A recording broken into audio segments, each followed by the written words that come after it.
Well, hello. Welcome to another Idea Lab. I'm Sylvia Henderson, your co-host today, founder, CEO of ideasuccessnetwork.com, and welcoming you to another Idea Lab. And we're going to have another good time of unscripted, whatever happens program today. And my co-host is Susan Cohn.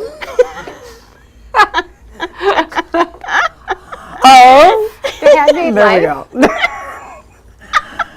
And yes, and we're it's definitely unscripted. Definitely unscripted. However, what you're going to get today is a peek at, number one, the overall process that I take people through in order to get their ideas, like my tagline says, out of your head and into action. I'm going to give you a brief overview of that process.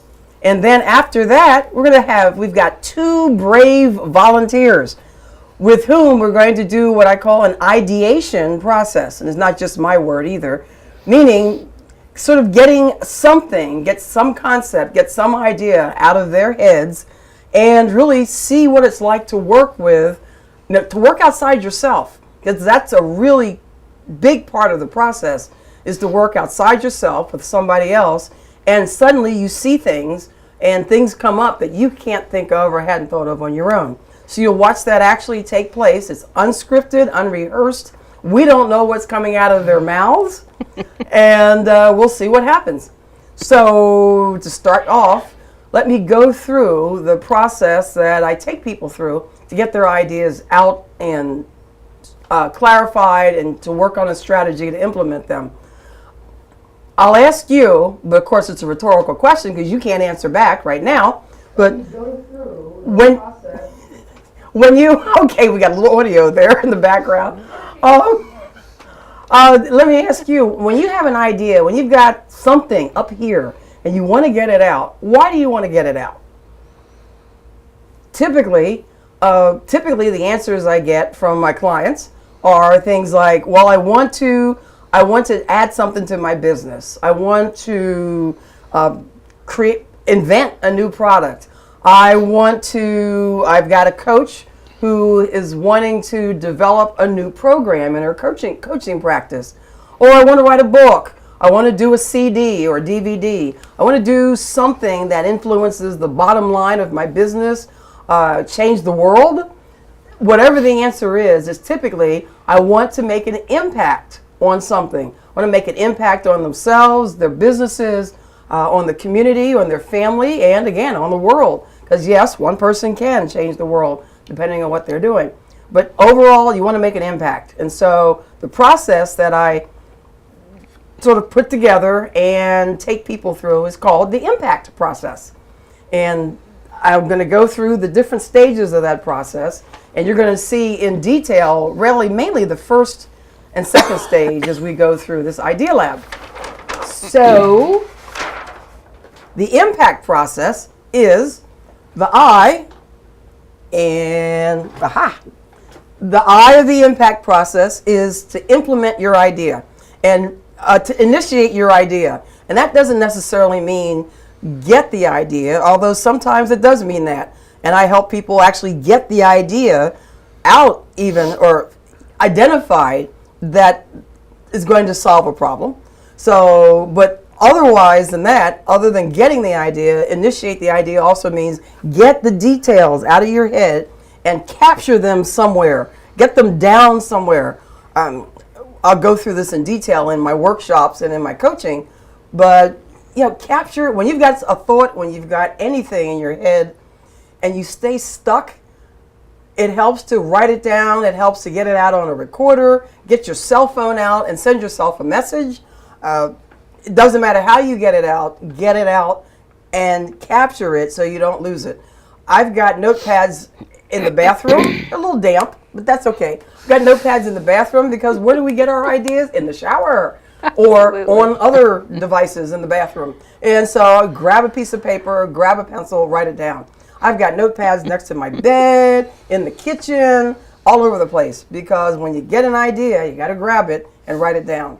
That way you clear out the molecules in your brain to get more thoughts. That's scientific.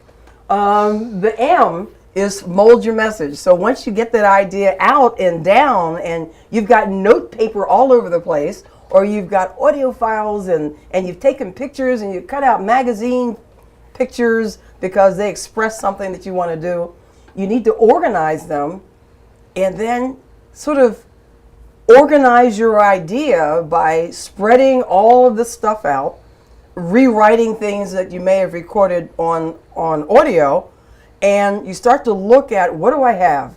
You're literally looking at your brain now down on paper. Now that's a scary thing for some people to see, but that helps you mold your thoughts. It helps you actually see your thoughts and then mold them to something that you say, oh my gosh, I see something that I didn't see when I was stuck up here. And that is the key, that's the key aha for the M stage of the process, is to say, oh, I see it, because you couldn't see it when you were stuck in yourself.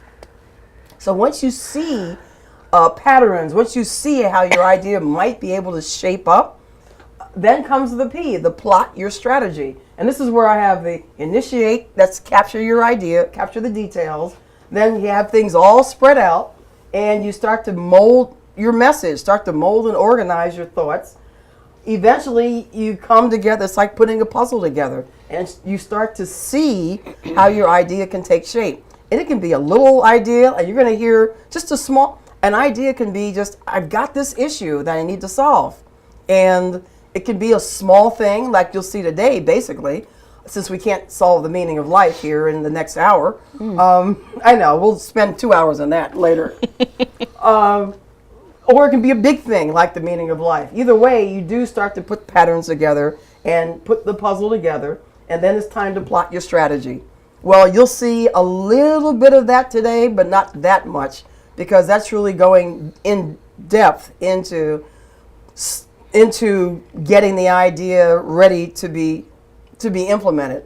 But the plot your strategy, you see the people around here, because just like we're doing now, it helps to work with somebody else. It helps to work with maybe 2 or 3 people. Here in the studio is in an office that we call collabs, Small Business CEO collabs, and that means a collaborative workspace. And so one of the key points of this collaborative workspace is, it's like working in a company, and you go down the hall, because I used to work in the corporate world. You go down the hall and you knock on the door and you say, hey, I got something I want to run past you. And you all go to grab lunch, or you go sit down in a circle, and you start to hammer out an idea. Well, we don't have that when we're entrepreneurs. We don't have that when we work alone. And so we come here in a collaborative workspace, and we find people to work together, and you just kind of say, hey, I'm thinking about this. What do you think? And we work together.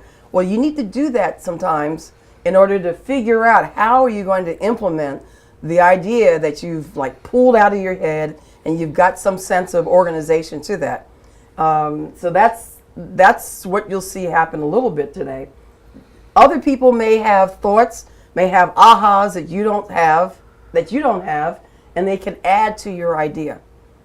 And you work out how you're going to implement your idea, and then the A, the C, and the T are the action parts of implementation. I happen to think that all implementation takes place because of people. We need people to support our idea. We need people to finance, to help us with legal aspects if it's something like a business or a new product or an invention. We need people, we need our families, our friends to support us and to encourage us.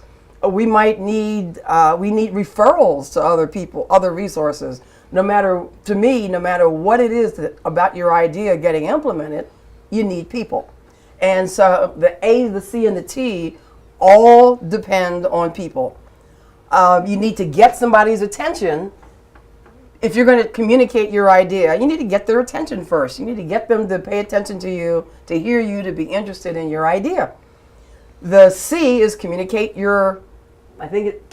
for action. So you need to communicate your idea clearly to all the people that you're talking to. You need to know how to communicate to each person, because you communicate to a legal person differently from the way you'd communicate to your spouse. You'd communicate to a coworker if you need them to support your idea or to help you with it, differently from the way you communicate to your management. So all of the communication skills come into play in the C stage. And then the T is, in the process, I say terminate assertively. That doesn't mean terminate. That means tell them what you want. Terminate the sale is the concept where you're making your ask. You're asking for what you want, or as sometimes you're telling them what you want in terms of the support that you need. So the A, the C, and the T all relate to communicating with people, and one after the other, and you're just constantly communicating, constantly getting support, constantly getting other people to help you implement your idea. And in a week, in a month, in a year, depends on what your idea is, you get it implemented. It's a step-by-step plodding along, or quickly, depending on what it is. With the help of other people, you get things done. So that's the impact process in a nutshell, or here in an arrow. And you're going to see the beginning stages of getting the idea out in the idea lab. I don't know. What do you think? I'm ready. Okay, cool. Now, why do we have two of us co-hosting today? I'm glad you asked. The reason is Susan and I think differently. And in fact, I'm going to let you explain some of that concept in a second.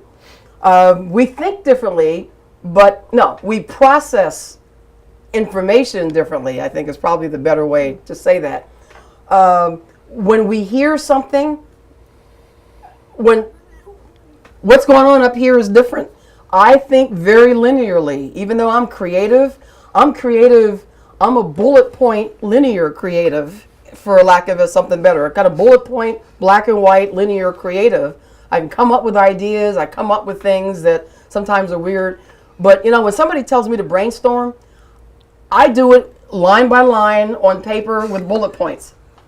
To me, that's brainstorming. Susan, you talk about how you... Yeah, for me, it's more likely to like 15 different colors with maps and arrows and whatever. Yeah, so Sylvia and I, so I'm a career coach. That's how I spend most of my time, is working with people to identify their natural personality type and their gifts and talents and strengths so that they can design a career around that. So the personality piece, Sylvia and I are literally direct opposites. She's going to have a neat list that's numbered 1 through 10, and she's going to cross them all off. I'm completely the opposite. So what we found together is it's great because we naturally focus on different things. She's going to be more focused on the details. I might be more likely to say, but wait, how does that connect to that? And how does that connect to that? So we complement each other well. So this has proved to be a very fun process for us. Yep. And see, I think fun is important. That's also tells you something. I like having fun. Yeah, too. you do. May not be as colorful. So, we're going to take our first guest, our first volunteer, who we said, come with an issue. Come with something, an idea that you want to get out of your head and actually solve or get into action to move forward with what she's working on or what she wants to do. And so, our guest is Renee Canali, and Cultivating Change is the company? Yes. There you go. Say a little bit about what you do. Okay. I am a mindset coach, and my website is the Land of Possibility, and that's really where I find myself living a lot of times. I work with people who just settle for what they think they can get, and they don't believe that they can have anything else. So they just do what they do all the time in the same way. That's what I do. I help them get out of there and then go see Sylvia so that all the ideas that have been waiting to get out get implemented. All right. That's how we all work together. That's how we roll together. So what are you stuck on today? What's that thing that... Well, even though I work with people and help them get unstuck, there are times where I find myself with a lot of ideas and no real way for myself, by myself, to put them together. Yep. So One of the things that I'm working on for this fall is, instead of working just with older adults, I want to work with middle school, high school kids and their parents or people that are in their sphere of influence. Okay. And the challenge that I have with that is communicating. I wrote down before something that you said is, I know that I need to communicate differently with the adults when I am attempting to, bring the adults and the children together to work on simple things like, how to communicate about what the kids want to get involved with, and the parents are a little, reserved and security minded, and you can't do this and you can't do that, and the kids are just wide open. And to find a way to communicate both to the kids and to the parents, to bring them together in this collaborative way, to try to get them to work on different projects, or, it could be simple, like picking colleges. Oh, simple. It's a piece of cake. It's just so Simple, easy. yeah, right. Yeah, it's so easy because you have two completely different spheres of thinking going on there. But I really want to do activities to engage adults with kids so that their minds can stay wide open to possibility and come up with the best concept for whatever it is that they're trying to tackle. Okay. So how to communicate? The first step is defining the issue, or defining the idea that we're trying to solve, or get more information for. So I would say initially, for me, the topic would be how to communicate to the parents, the adults, about staying open in their thinking when they think they are. And Okay. they may be, they may be missing some opportunities that they don't see. So I think maybe that would be the best place to start, is to help them see some of those issues and how it might be playing out in the relationships. Okay. So you're used to doing it. You're used to communicating with the older adults. Mm-hmm. And your goal is to, I wrote teens and kids first because I'm thinking the goal was to communicate with them, but it's not. I guess really it's a bridge to help them communicate to their parents to get the best of both worlds, the experience and that wide open curiosity and ready to go take it all on. Can I ask a So few I feel like I want to ask, Yeah. where, depending on where you are in the process, is part of the question, how do you convince either of those groups that there's a reason that they want to work with you? Like, what is it that they're seeing is what they need? Well, I think part of the communication piece? I think that's the challenge, is how do you communicate that, because they're seeing two different realities. So how do you communicate to them that they're, the realities are similar in a lot of ways. Mm-hmm. And there's a way to get the similarities out on the table so that everything can really grow from that point. So is the first thing to figure out how to show the parents that there is an issue that they could do something about here? Like, is there a struggle going on? Like, partially what I'm hearing is that this is about helping them make decisions together. Yeah, and I think it's I think it's a natural struggle when, especially in the late stages of middle school into high school, the kids are exposed to so much, and the parents sometimes aren't, aware of a lot of these things. They're a little, reserved and pulled back about how much experience they want their kids to have. Mm-hmm. So it's being able to communicate, to find those similarities, put them on the table, and then really build a plan together as to, how can you keep those possibilities open? Because many of us, for me, when I was raising my kids, as much as I was hoping that I was doing all those things, I actually was throwing my fears right down their throats. And I know that it can be different. I was able to change it around, and I know that other people can. I think that's the challenge, is what language do I use with the adults so that they can see their part in it, but the focus is really on the kids and keeping their opportunities open. Okay, I'm stuck slightly on, are we, for now, because there's other stuff, I mean, there's a lot more that you need to work through out of here. But, so for right now, is it what's the message to the parents specifically? I think Or what is the message that you need to, what is the bridge between the kids and the parents? I hear that as two different things. What language do you want to use to the adults so that they can start to sense that That's what I'm hearing. Yeah. You're trying to solve right now. Okay.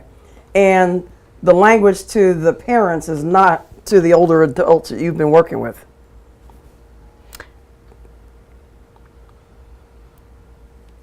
The adults that I've been working with, what I mean by older adults is mid-20s, 30s, that have had experience in the workforce. They may be the parents, they may be working with the younger kids, not elderly Okay. people. I'm glad you said that, because I'm like, okay, older adults to me is older than me, and we're not saying what that is.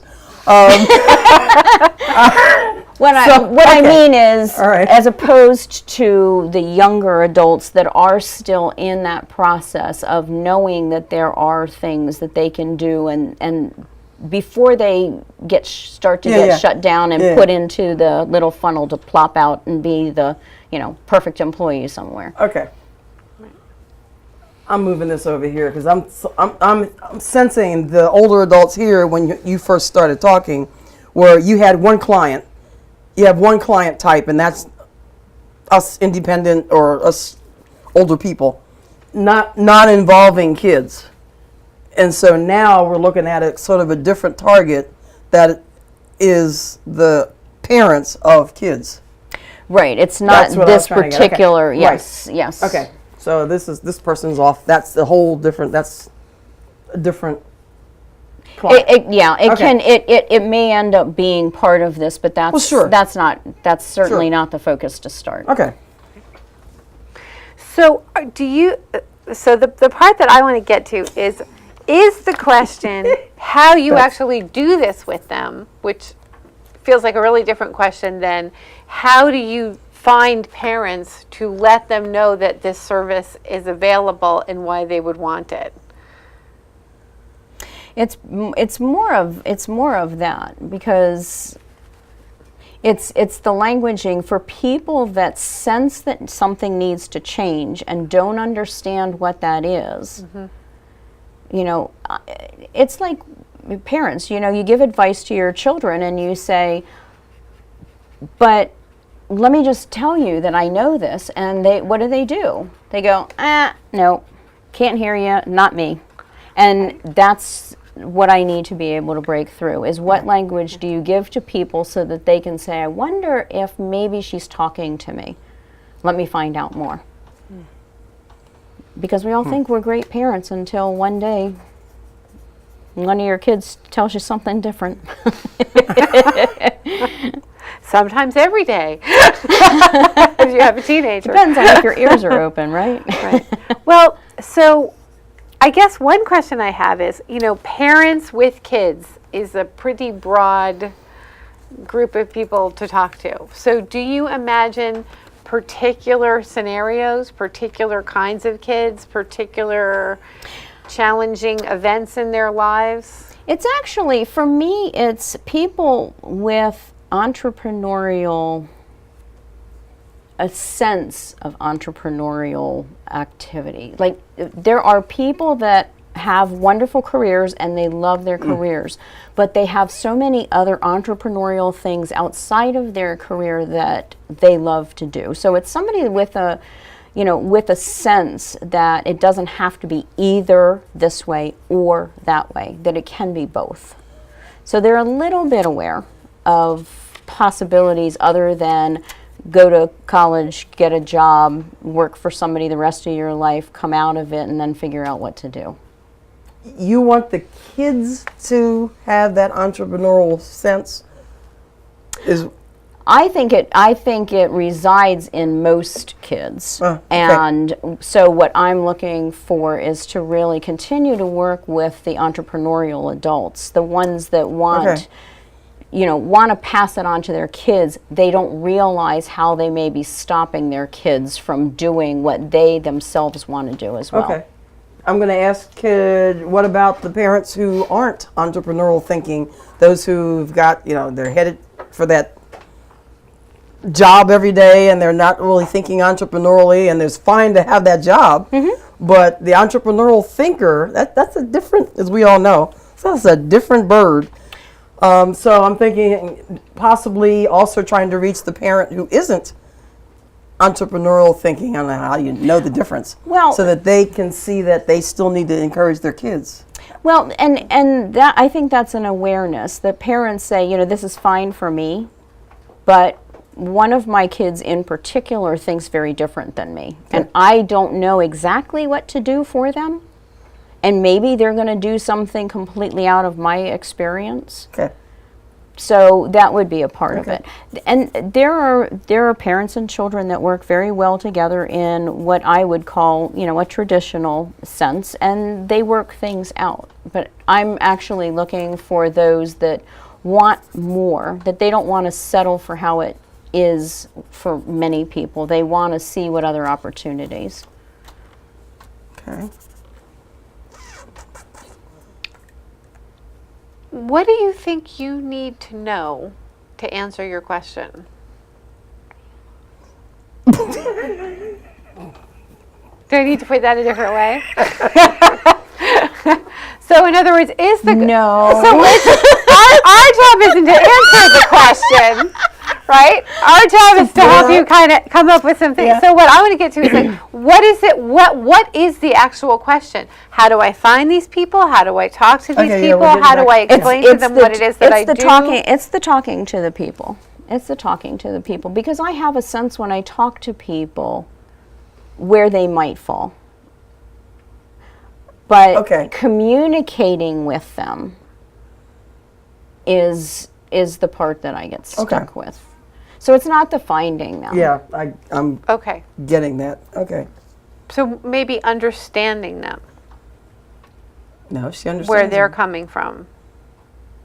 Well, I guess, I'm going with the idea that if the question is how do I talk to them, it's because you're not quite sure what's important to them or what are they going to relate to. Well, that could be, that very well could be the key, actually. Because what I have been doing is approaching this from the sense that I have of an individual knowing. I mean, I know, from things that they're saying to me, it's reflecting this urge for something better for their kids, and their sense of not understanding what they need to do. So it probably is more of learning more about them to find that language. Because that's what I find myself thinking, that this is a question of inquiry.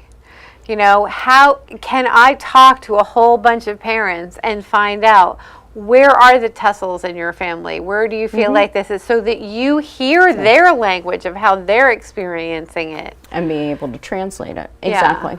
Exactly. And I think that for you to look at later, do I truly understand where they're coming from? Right. I'm sure that I don't.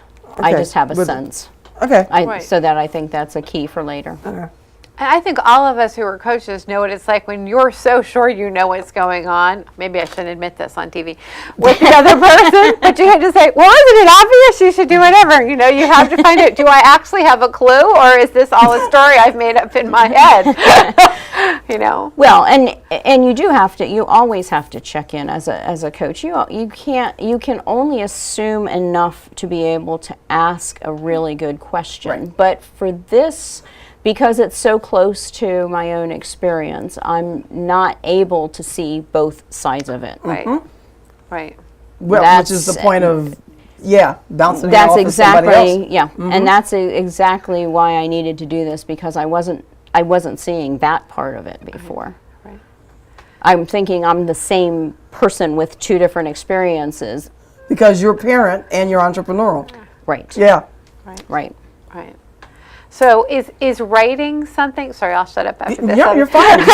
This is the one thing I'm focusing on. Okay, let me get this out and looking at the timing and all that stuff. So you listen, and this is great. And we do have probably one or two people in the audience too, who, if they have, where am I looking? Feel free. Okay, yes, if they have questions or comments because they're hearing things we don't hear, that's all part of this process. This was not meant to be a smooth network TV kind of thing. Absolutely. Anyhow. Hey, creation happens. there you go. It just happens. What I was thinking too is, I don't know if anywhere in your strategy is like to write a book or write papers or blog, whatever, but you know, is like creating some kind of research thing where you could talk to parents, talk to kids, see how they see it differently.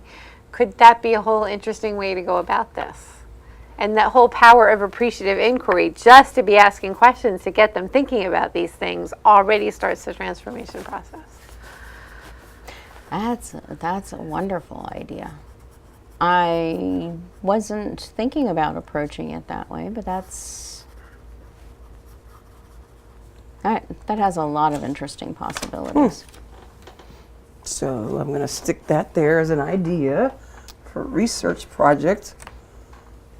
And obviously, you have to figure out what the heck that means. She'll watch this later and go, "Oh, that's what Susan was saying."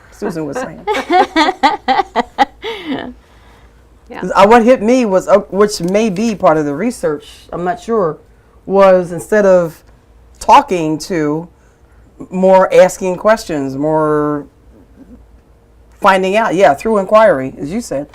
Where they're coming from or what their concerns are with their kids or what they're seeing if they're entrepreneurial and they see their children being put more and more into a box, then finding out from the parents what's your fear, what's your concern with seeing that boxing in might be a set of questions that get asked. Well, all of that is part of what I do. The research side of it actually takes them into a different place, because then it's not a personal conversation about them. Many times when you talk to people about something so close as their kids, we all do it. We see the great things and we're not really having any problems. And in the back of their mind, they're saying, except for this one thing. And one thing out of an entire, year of growing is not really that big of a deal unless it's a key thing. So we fool ourselves. And I mean, I understand that that's what's going on. But this research, coming at it from, curiosity as far as research and what are some of the similarities, because everybody has different things going on, and it may not be a particular situation, but it may be how the situation evolves that is very similar.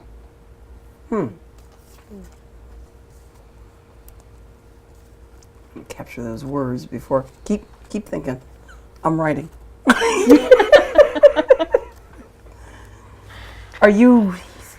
hearing or saying, thinking something, or you don't? I can't tell if your hand's up or whether our studio audience. our studio audience. Can you hear me? We wouldn't hear you anyway. But Can you hear me, Melissa? is the microphone picking up? It's the light's on, but I gotcha. Okay. You got me? Say who you are. Nobody can see you, so just say who you are. Yeah, I know. I'm Nancy DeLuca Stemple, and I'm the executive director of the Learning Community International School, and I'm percolating over here. I was going to say, this is, as you're talking, I'm thinking, oh my gosh. I think I know Nancy must I'm be going to thinking take a very something. lesser role and let my educators. Well, there's a few things that come to mind, but just to address the last thing that Susan said in regards to research, in my entrepreneurial mind, I thought that's a whole seminar where you craft a seminar with specific questions and activities that will help flush out those kinds of questions that you're trying to address. After 30 years of working with students the way we do, there's certain pain points why people come to us, and I pretty much know those. There's a variety of them, and sometimes they're configured in different ways, but basically that pain point is what they come when they're looking for an alternative. They're already in some kind of pain, so they come to me. I kind of know what those are, Right. and then we go through a process to identify the particulars. So after time, you've kind of got that. So to flesh out some of these particulars you're talking about, or giving yourself more information instead of 30 years of, processing it. I just came up, I was just thinking, I could just see this whole kind of, and I see Susan as being part of it, of like little stations, and there's surveys, and they move around, and they kind of go through this process. How to help people identify a problem if they don't think there's a problem, that's kind of tricky.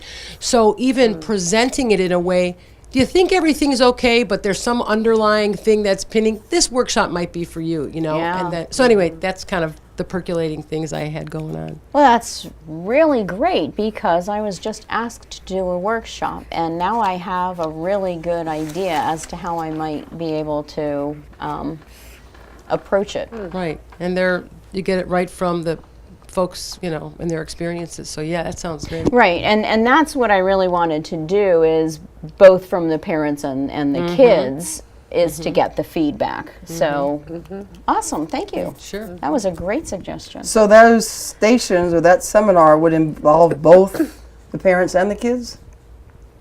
Okay.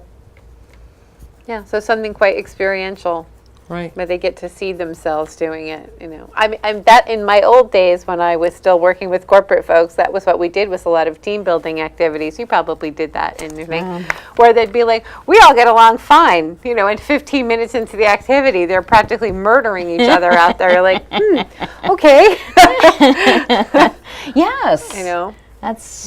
That's exactly it. That's exactly great it. But idea. it's the parent-child relationship instead of a work environment. So these are all aspects cool. of that seminar. I'm thinking lots of questions as opposed to telling. Oh, always questions. Lots of ways to elicit conversation facilitated conversation, I would think, just in case. Yes. And I really like going from the research project to a workshop seminar type of a place, because then it's fun and it's interactive, and you get more than just this family, it's other families. And that is a research project, and it sounds like a book too. Yeah, that was exactly where I was coming from too. Okay, well, I'm going to be busy. What was the other thought I just had and it just disappeared? I would think you've got to teach a little bit of languaging so that they can communicate effectively in this kind of in this Definitely. activity, so that they know how to express. No, that's another idea. There's a book in there. Teaching languaging so that they can communicate with each other. Right, which is part of my process anyway. Okay. And I'm really struck too by the fact that, and it feels like there is a thread of a lot of us talking about this kind of thing, those of us who've been involved in all this personal so growth right. stuff for so long. Or, I said, I give Sylvia so much credit for teaching a lot of the systems and stuff that she learned in corporate life to those of us who've been trying to reinvent the wheel constantly and being like, oh, look, there's a real tried and true way to do that. I mean, personal growth programs constantly do experiential activities to help Absolutely. people realize they have problems they didn't know they had when they walked in the door. Yeah. They just know they want their life to be better, but they don't know what's actually wrong. So just like parents think, I want my family to get along better, but I haven't the foggiest idea of where to Right. go with it. Right. Well, we all started with kids and no instruction books, so you think that you have to go and then figure out how to make them into the thing that doesn't have the problem. When if you have the problem, you're passing it on to begin with, and then you're trying to fix your own problem that you don't know you have. So. And I don't have any, so I'm not coming from Proving your that space. wisdom. No. Okay, I'm gonna, due to timing, I'm gonna say, since you said, oh, I love it when somebody goes, like, yes, that's it. Yeah. We'll take it from there. Yeah. Yeah, Cool. I was going all around, but I really appreciate you putting the pieces together enough for me, like your little puzzle pieces on your impact is, being able to see how those pieces can fit together to benefit the people that I want to work with. Cool. Awesome. Yay. Well, thank you, and Excellent. thanks for volunteering. You're welcome. We had no Thank idea you. where this was going. Stay right there until we come back, because with that, any last comments, questions before we? I have no idea if there's a chat going on in the live stream, but I will assume not, because I don't see signs coming up like question. So you're watching this later and you have questions, please feel free to email me at sylvia@springboardtraining.com. That's sylvia@springboardtraining.com is the email. I will distribute questions to parties involved if you have any, or if you can't remember the email address. You've been looking at this logo the entire time that says Idea Success Network. Put a .com at the end of it and click on contact. That will send an email to me also. So again, if you have questions, go to ideasuccessnetwork.com and hit the contact button and just write your question. I will get it to whoever needs to be gotten to. So with that, we're going to take a brief break, and we will be right back with our next volunteer.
And welcome back.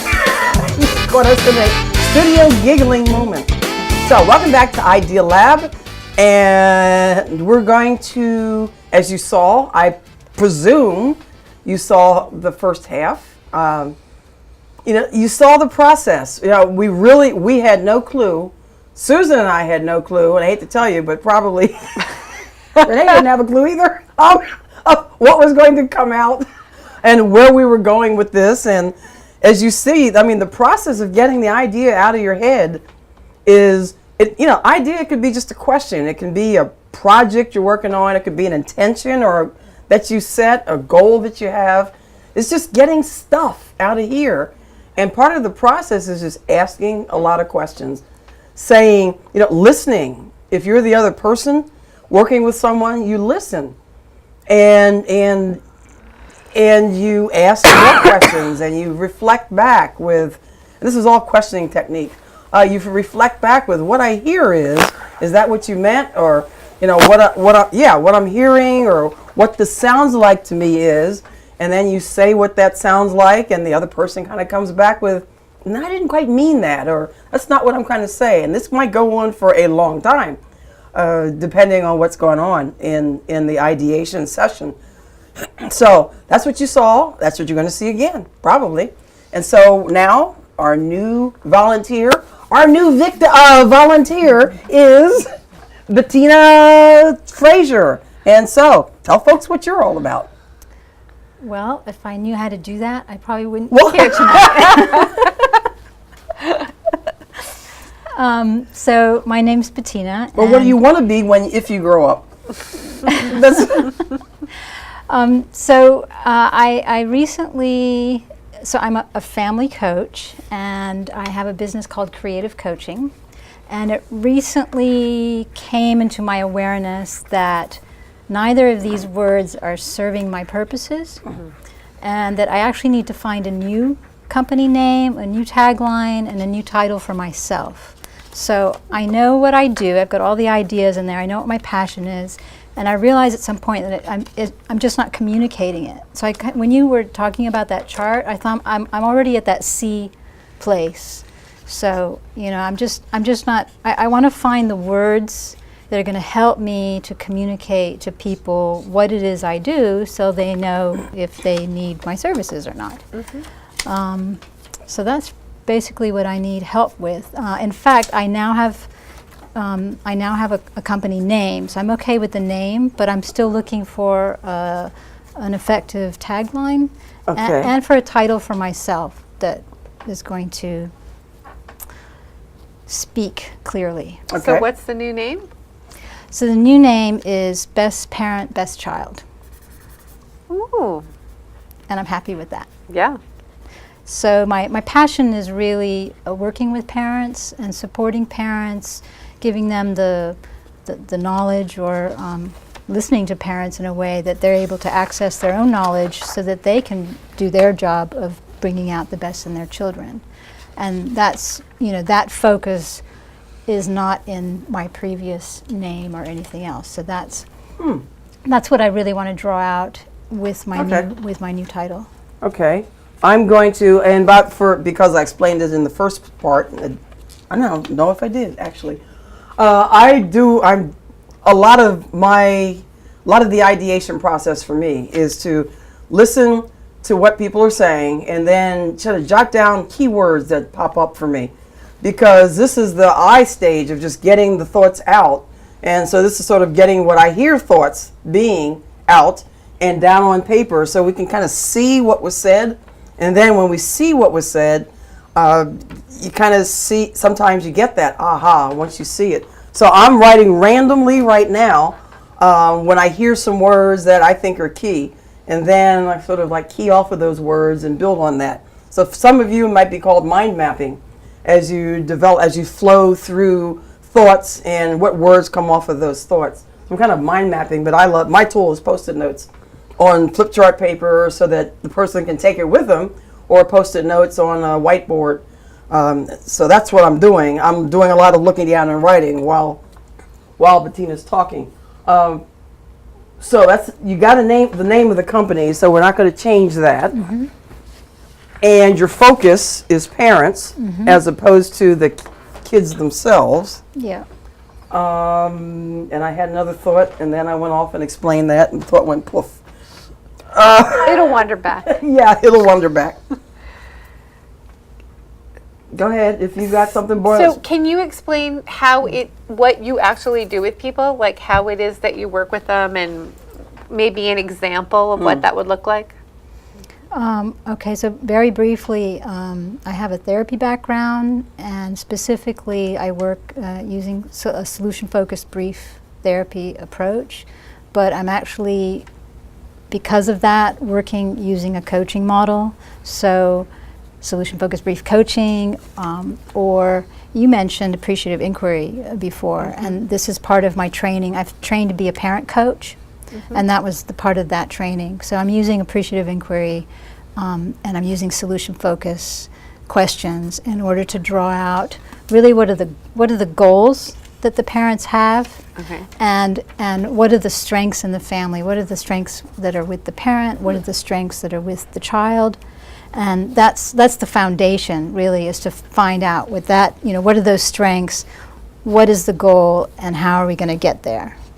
Another important element, and this doesn't come across in any of my material really, but I use something called the Virtues Project. So I use these, basically the gifts of character. So I talk about the gifts of character, and we start to look at, I don't want to go into that whole thing, but we start to look at strengths in terms of, I'll call it values or character, the strengths of character. So things like, patience, courage, respect, trust, right? All of those things. And we're looking at what are the strengths in the family in terms of those things. And really, really important is what is it the parent needs to grow in the child. So let me describe it like this. When parents come in, they're all kind of in a knot focused on this problem that the family's having. And I always love the conversation because I know that by the end of it, that knot is undone and the energy is released. And when they leave, they know what they're going to do. And what it's about is to just stop focusing on that problem and find out, what is that thing that needs to grow in the child? Is it cooperation, or is it, trustworthiness, or is it respect, or and it could be any range of things. But once they've moved away from the problem and they start to recognize what is it they need to grow in that child, then you're in a more empowered state because you know what you're doing.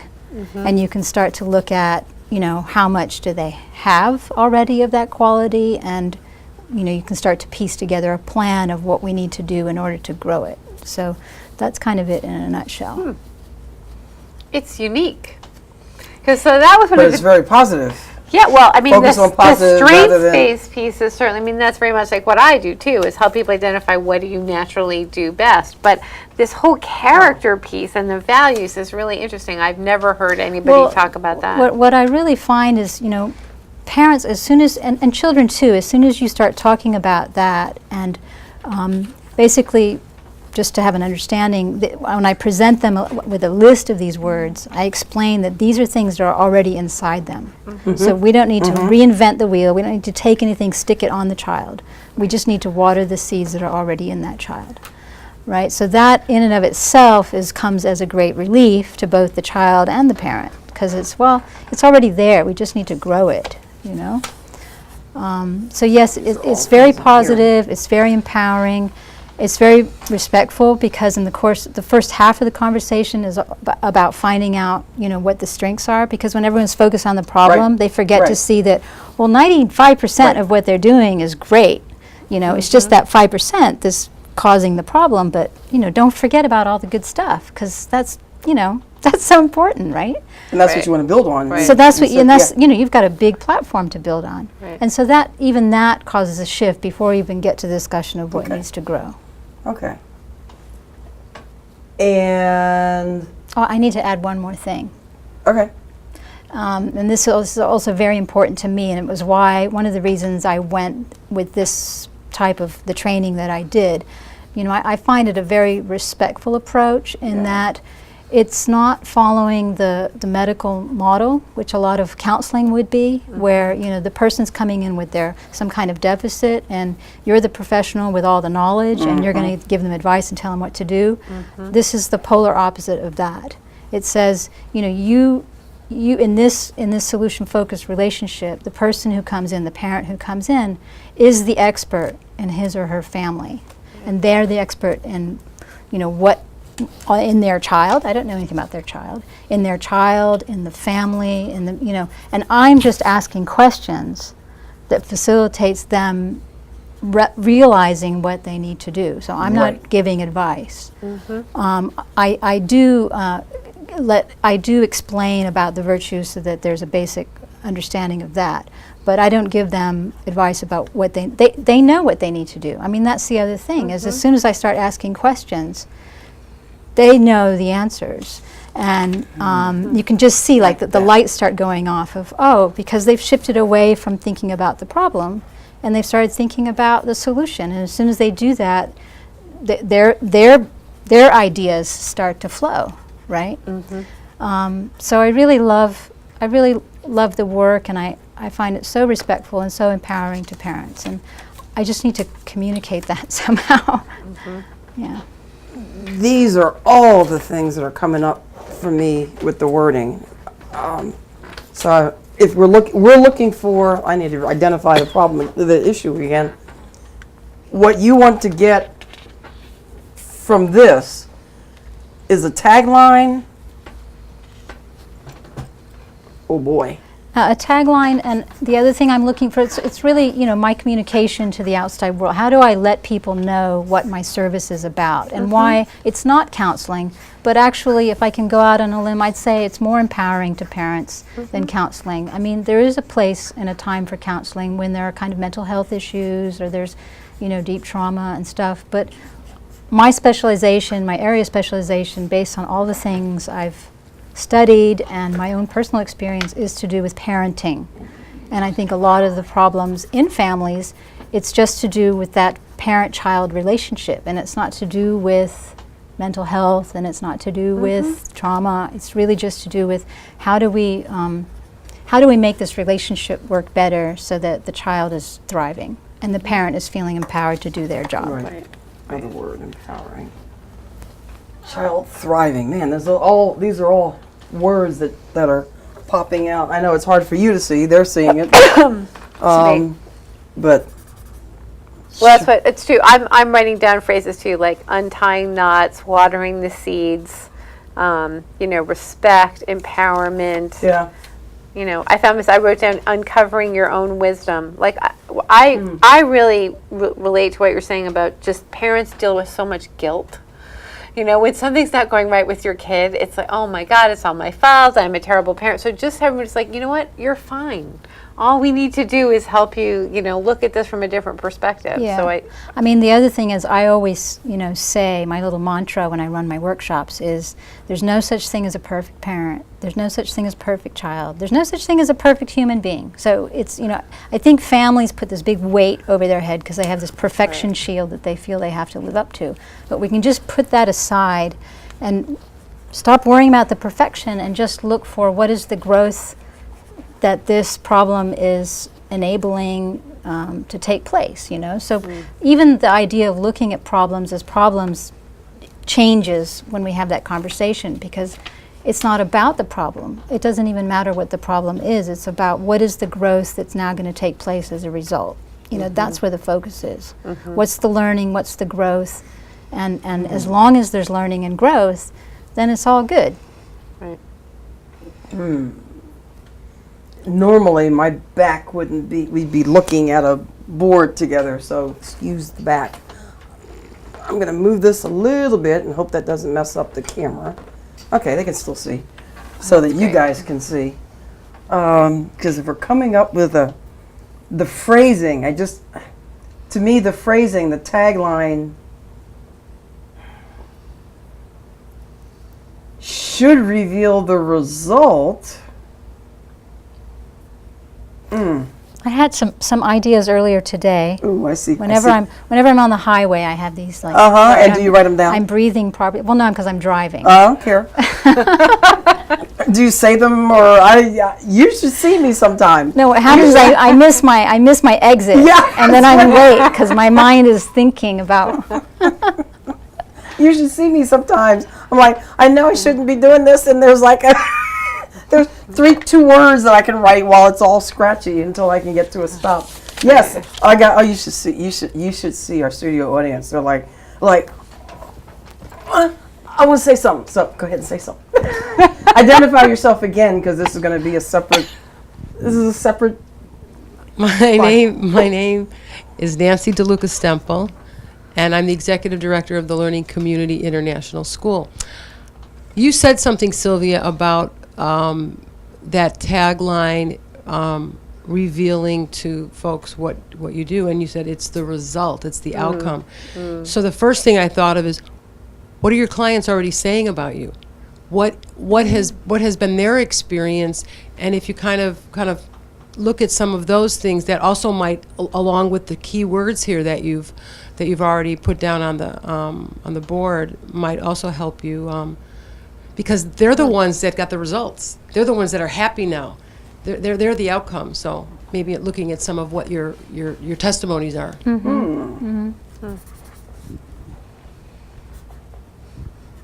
Hang on. I think maybe though that the result is already in the title now. The best parent, best child. You know, that's my goal, is to help parents be the best parent they can be, so they can raise the best child that they can raise. And so I think, in a way, that message is already there. Best parent, best child. And what I wrote down also for tagline, either the result or the process. Yeah. And so what I'm hearing is the result is said in the title, is said in the name. So what's the process? It's like, and this is just like, I'm just freewheeling right now, but it would be something like respect, drawing strength, best parent, best child. Focusing on strengths, focus on strengths with respect. I'm throwing just these because these are things that keep popping out. Helping your child thrive. I'm thinking along the lines of, if you actually helped me find a solution, and coming from a mother of 3, and I'm thinking about just what you're talking about. I was stumbling in the darkness. I had no idea where I was going, and you shone the light on it and gave me direction. I mean, when people have been satisfied by your service, they're going to come out with a much more passionate than a more, and I don't mean this negatively, but a more sterile kind of description, almost, as opposed to something more passionate about the results. So if I read that about you and said, from a parent like that, or if that was part of your tagline, don't stumble in the darkness anymore. Every parent can relate to that. Oh my gosh, I always feel like I'm bouncing off the wall trying to figure out what to do. So something that's just more along those lines. That's why I say go to the your satisfied testimonials. clients to give you. I was at a workshop one time, and I can't remember who had done it, but I think it was in San Diego, and this was kind of the same question they had, and they had a tripod up there and a board, and they just said, all right, Susie, start telling me, what do your clients say about you, one after another. And the woman was just writing, and from what the people said about her, that's what she ended up with. So and then also, you can craft it based on those kinds of words as well, but those are very passionate from the heart. Those are where the people are coming from. So a more emotive tagline. And more descriptive. It's really descriptive. It's funny because what I sort of zoomed in on, maybe this says something about me as a parent too, I don't know, but is about that there's no such thing as a perfect parent, there's no such thing as a perfect child. as I said, I just think parents carry around so much guilt, and how my yoga teacher has a saying about, they call it yoga practice, not yoga perfect. And I love that. It's like, oh my gosh, it's okay if I fell over in the middle of the pose. It's okay if I fall over in the middle of the argument. I'm like, oh, that was totally not supposed to say that way.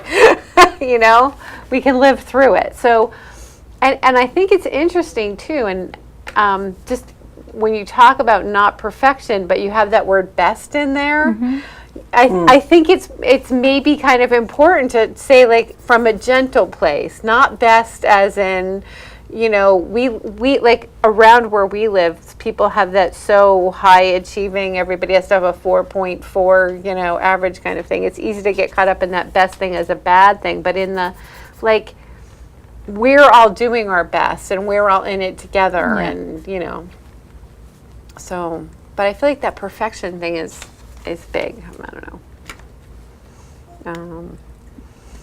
A take off of what Nancy suggested was something that sometimes we'll do in a strategy session or a session, and that is just one words. What words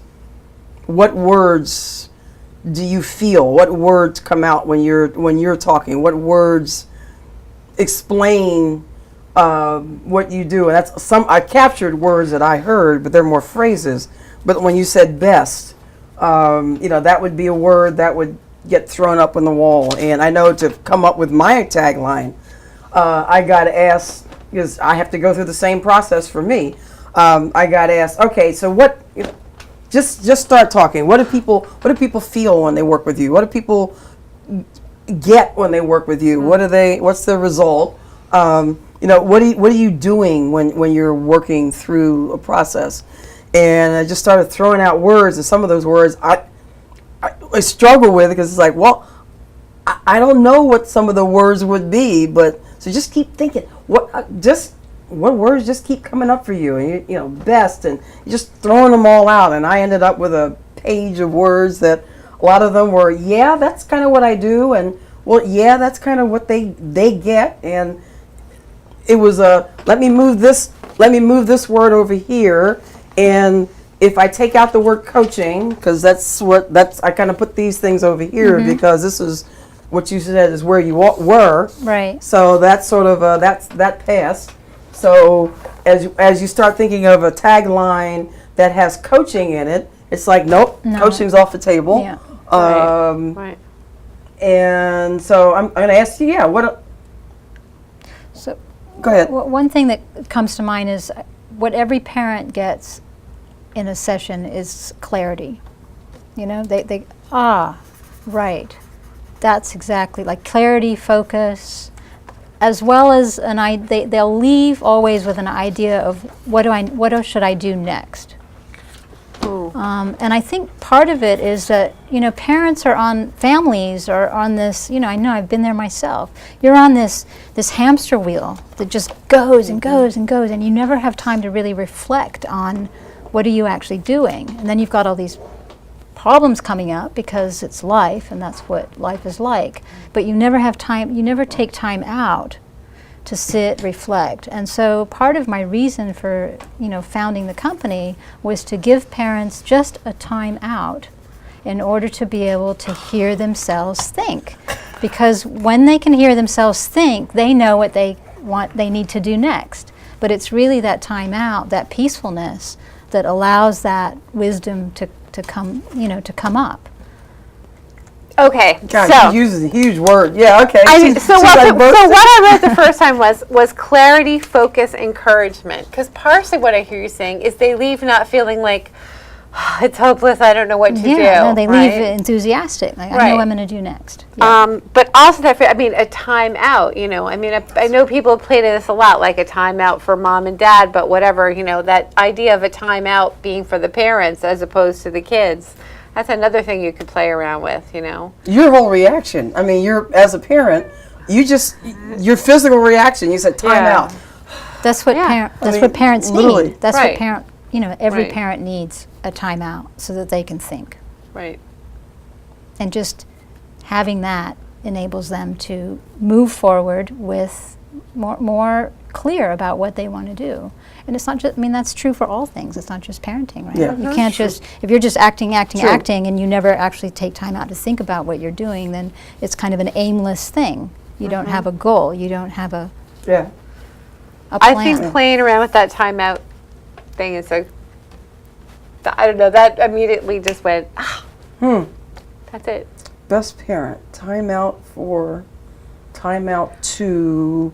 I mean, literally, I have actually taken, you take the word to and playing with the tagline. I'll line these up in a minute. This is what I went, literally throwing out words. It's something about also just the wisdom that sits with the parent. It's already there, and it's just Somewhere. accessing that, bringing it to the surface. Words that I wrote. I was not driving when I wrote these, but when I parked, I got out my. So I had quality care for parents who care. That was one.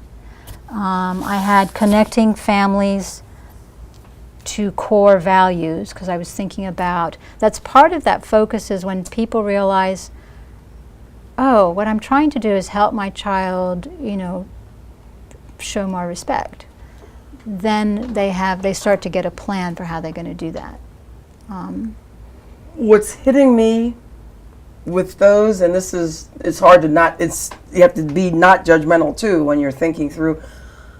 What was coming out earlier were words of feeling, words of that were more exciting. When I hear core values, I come from the corporate world. So to me, it's like, oh yeah, core values. Oh yeah, goals. Oh yeah, because that's what I respond to. But you don't want that. You want that. You got to catch it. If you were to pick one word of what your core value is, of what you want for them in this process.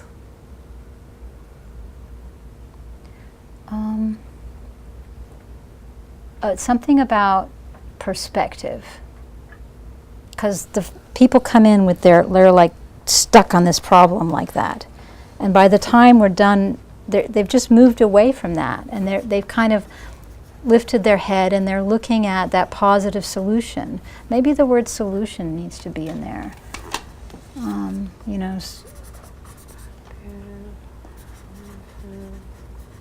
The other component in all this is that I am keeping my logo because I love my logo.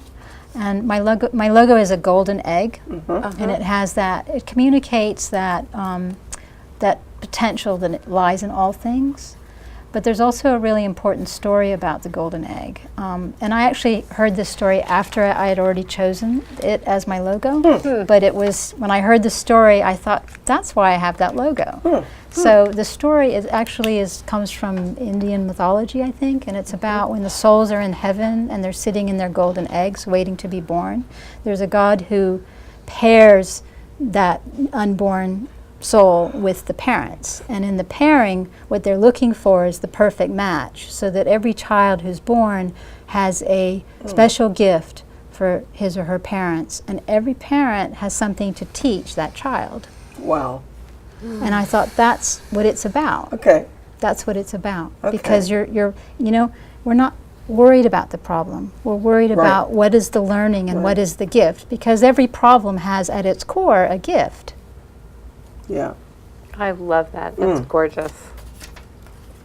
Okay, this is clearly more than a 40-minute problem solution. However, what's coming out is a lot of thought. But I need an answer today. I've got deadlines tomorrow. Oh Lord. We may have to do some like off camera too, because I can't keep people on the whole time. Right. But you've got where I'm heading is we've got words, and where I would be going with the words on post-it on board. parental, you said parental timeout, so it'd be timeout maybe for,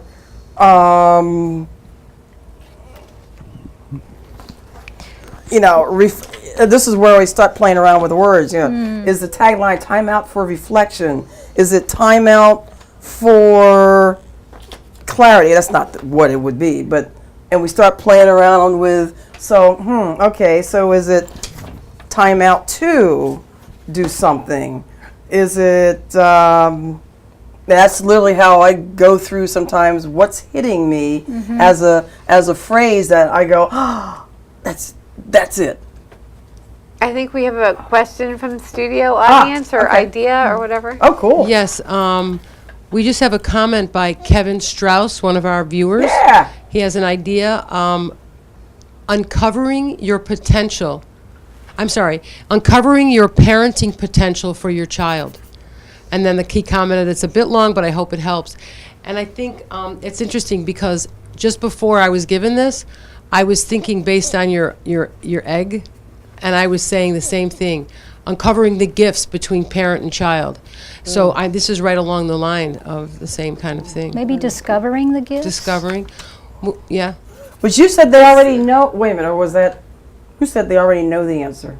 She did, Bettina did. But then, yeah, they already know the answer, so it may not be discovering, it might be the uncovering. It's just covered, it's there already. Yeah. I see. Uncovering your parenting gifts. Yeah. Oh, I like that. Uncovering your parent. Now, although I like that Kevin included both parent and child in here. So uncovering your family's, even, you know, the gifts of your family or something like that. Yeah. I mean, one thing I'll just say in general, Thank you, Kevin. I know we're probably not Yeah, going to really, get thanks, this. Kevin. Another, my ideas person, we just met. He's an idea generator, so great, I'm glad you're on. But you want to inspire yourself too. You know, like my little tagline for mine is crafting your authentic path. And like authentic was really the word that boiled it down. Like, how can I help people be who they truly are? That was kind of the one word that did it for me. You know, and it's you need to feel inspired by it too in order to turn it into what it is that you want it to be. But I love your golden egg story. I mean, that is just so gorgeous. Boy, we're like we're uncovering all the over. gifts of parents and of parent and child or something. Or I like uncovering, because that's saying, to me, and I'm not. I like uncovering, because that's saying to me, I've got it in me already, and it's peeling out the layers. Now, what to do with that? Wow. See, this is what happens when somebody's like separate and they see things that we're not seeing right up here even. I like This the is really. I'm sorry. I like the uncovering also. Yeah. But our tagline for the school is the world can be your classroom and we'll be your guide. So they're uncovering, but your piece, then you have a piece in it also. So I'm thinking, so you're uncovering, but you're the guide and helping them uncover it. So I'm wondering how that could work together.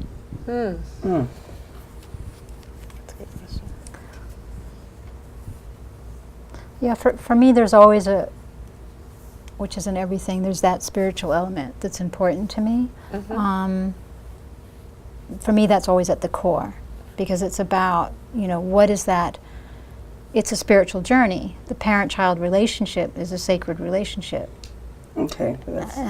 And what is it? It's a journey. They're growing together. They're growing together and they're learning together. the heart of family. I think the words are on here, though, that are evoking. You're going deeper. Uncovering the words heart. are on here. Like uncovering the heart of your family.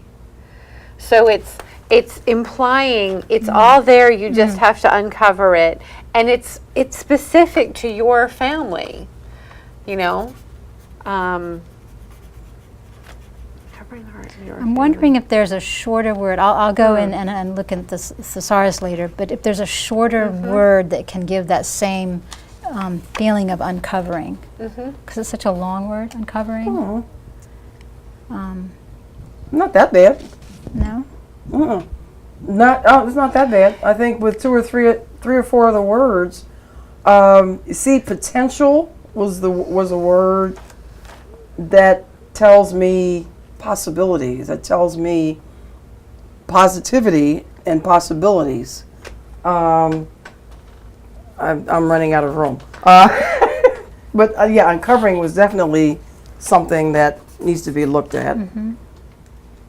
See, it's funny, Sylvia, when you talk about like the corporate versus whatever, I mean, when I hear you say like the spiritual's at the core of it, I can feel that in my whole body. Oh, okay. Which is why I said heart. This is heart-centered for Okay. you. It's got to feel like it's putting you out there too. Well, also, parents are so vulnerable when they come in, and it's because the child is like their heart walking out in the world with legs, and they're Oh, you said the word again, though, so I guess that is an important one. You said heart several times.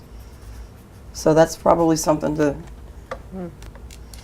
Right. It's funny too. It makes me think of the egg and the shell and the what's inside of it, and that there's that whole piece that you're Yeah. talking about being vulnerable. Yeah, the first time I heard somebody say, when you have a kid, your heart exists outside your body, and that is the truest it thing is so ever. true.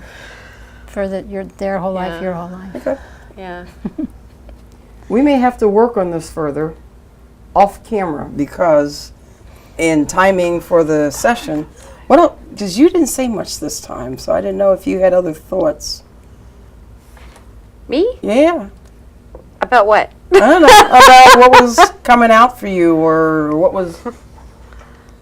where we're headed with the tagline. That's Well, this phrase about with the heart outside of you, something Okay. with the heart outside of you. I don't know. I have a just think couple of that- I have a couple of words. Go, Nance. yeah. Just because technology, Oh, right? okay. Unveiling, Unveiling. which I like that, unveiling, and there's unveiling and unwrapping, but I really liked unveiling and revealing. Revealing.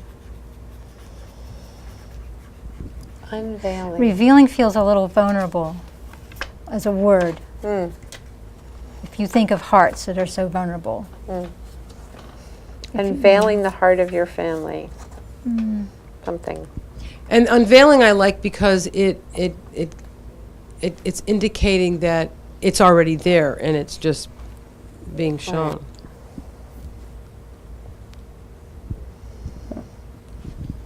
I still think discovering is okay, because in discovering, it's also there. Okay. If you're an archaeologist, what do you do? You discover things that are underneath the surface. And discovery has kind of an adventure quality to it. And I think that when Is you... that what you like? I mean, when does that you- appeal? Well, yeah, I think because it's Okay. got this, journey. It's a journey. And there's a very positive feeling for me with the word discover. Okay. You're kind of, it's active and it's positive. Okay. This is helpful because you're hearing and you're telling us, you're saying what's reaching you. So what I'm going to do here to respect time with the program is to kind of bring it to a close. What I'm going to do for anybody who's watching now or even later is to add a note at the add a note because it's going to be a video. The recording is going to be available. Just to add a note with what the end result is, because people are like, well, now what? This is not going to be like Dallas, where we leave you hanging until next season. So I add a note where the video is posted on live stream and on YouTube to say what the result is after we work this through. And if there's any last words, I mean, is this... I know you want the answer. You want both of these right now. But I mean, is any of this helpful even as we're about to come to a close? Yeah, it is very helpful because I was really stuck and I see, okay, there are lots of different ways it could go. And I just need to find the right way. Okay. Okay. And so that kind of is, we didn't come up with a nice, neat, oh, yes, like we did before, but that doesn't always happen either. The aha comes later. The aha takes longer.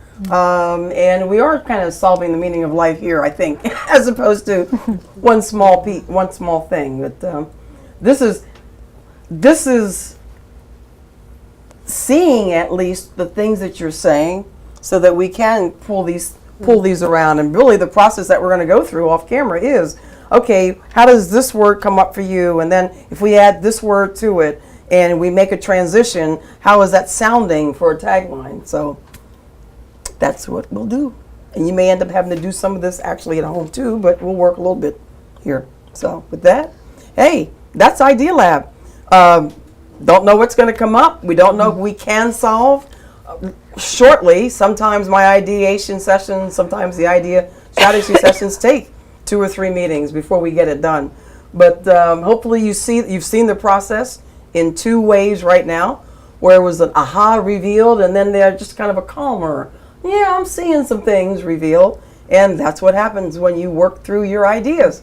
So when you follow the process, the impact process, working with what I think is really visible in this entire Idea Lab is seeing how working with other people brings out other stuff. Different people have had different thoughts, and they all add to the strength of developing and solving and coming up with a strategy for your idea. Any last words for you? No, I'm good. Well, that was like, I have a last word. Okay. I just want to really thank you for inviting me, because this is such a great opportunity for me, and it comes at exactly the right time when I'm completely stuck, and I really, really appreciate your time.